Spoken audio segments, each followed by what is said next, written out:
lead to difficult decisions for everybody involved.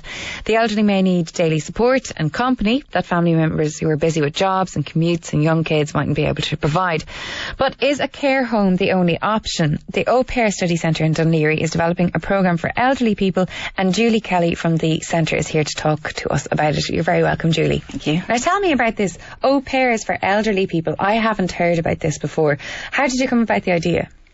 Well, it was first-hand experience with my own grandparents, and then listening to the families we work with over the years. There's a growing number that would be looking after their own household and supporting and caring for an elderly relative or an elderly parent at the same time. So it was a lot of pressure on the family member to do that. So at the centre in Dún Laoghaire, you were already organising au pairs that would look after children. Traditionally, that's what we know au pairs for. Exactly, yeah. So it's quite a similar as the traditional au pair situation, but obviously some differences. And that's how we started the pilot programme, based on that. Great. So they live with the elderly person. Yeah. They take time out to do language classes, etc. Yeah, and exactly. they just kind of provide a company service. Yeah, I mean the focus and the emphasis is on the companionship. They've nothing to do with medical assistance, for example, but anything from dropping them to an appointment or helping them entertain, it's knowing that there's somebody there 24/7 for the families to know that, and also for the senior to know that there's somebody in the house at night, and when sometimes it can get a bit lonely, or you're used to having somebody in the house and they're gone.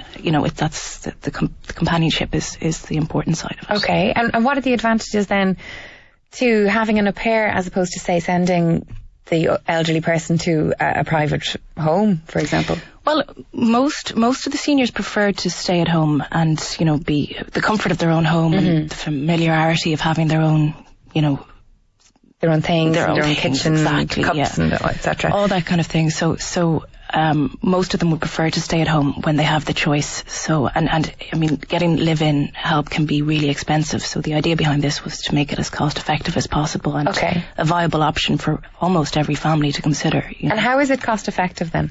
Well, it's you wouldn't pay more than 130 per week for the au pair to live in, and that's well below what you would cost for other live-in help. It's because the au pair isn't qualified to medically assist. Okay. And it's mutually beneficial for both, because the au pair is practicing her English or his English, and they're going to language classes. It's bed and board, and they book in at home as well at the same time. Do they have any health and safety training? Are they vetted by Gardaí before they go in? Yeah, so they have a medical certificate to prove that they're in good health, and they have a Garda clearance certificate as well from their home country. They have experience, but they wouldn't be qualified. So health and safety wise, they wouldn't necessarily have first aid, or some of them do, some of them don't. So that's why the emphasis is purely companionship and chores around light housework around the house. Exactly. So for you now, this is in a pilot programme, so you've 1 year of it med. How do you effectively match up an au pair with a household? Well, we'd have an interview with the family to see what their needs are and where where their biggest needs are coming from with the senior member, and based on that we would shortlist a number of candidates, send it to the family, and then ultimately it's up to the family to decide what they think is going to be a good match for their senior member. And is this available nationwide? It's nationwide, but it's difficult to accommodate some of the rural areas unless the au pair drives and is happy enough not to be in a big city, which we have been.